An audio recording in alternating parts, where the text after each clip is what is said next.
In this video, we're breaking down how to perform the inverted bodyweight row to effectively strengthen your back, biceps, and core and improve your posture. We'll also cover the best bodyweight row progressions for every skill level.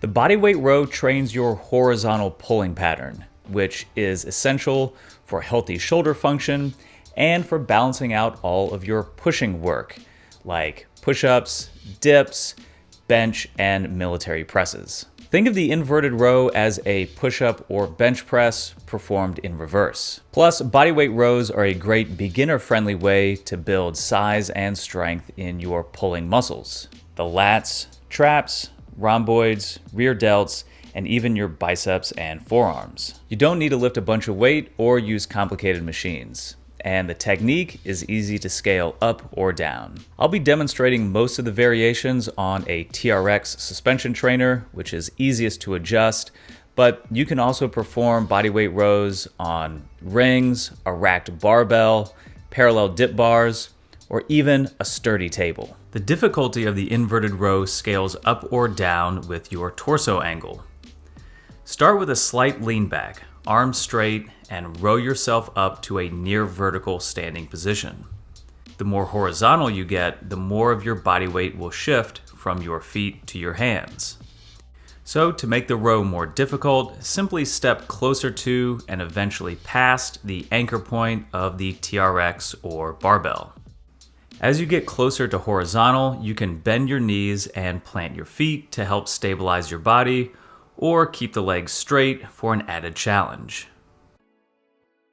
Strive to keep your body in a straight line by engaging your core and glutes. Don't sag or overextend the hips. Actively pull your shoulders away from your ears. As you row, think about pulling your elbows to your back pockets and drive your chest to the ceiling. When your body is completely horizontal, you're doing what's called the Australian pull-up because you're down under. And you're now pulling close to 100% of your body weight. This is also a great position to work a little scapular retraction, which is basically the horizontal equivalent of the scap pull-up. You can continue to shift more weight into your hands by elevating your feet on a box, going from feet flat to straight legs to floating one leg at a time. Of course, the final progression here is to go no legs for the full tucked lever row. You can also work through all these row progressions with one arm at a time. Strive to keep your torso square, and this becomes a great anti-rotation core stability exercise. And here's a bonus progression if you're working towards your first pull-up. The seat row starts in the horizontal row position. As you pull yourself up, sit your hips straight down to end up in a vertical flexed arm hang position. Slowly reverse the movement as you recline your upper body and raise your hips.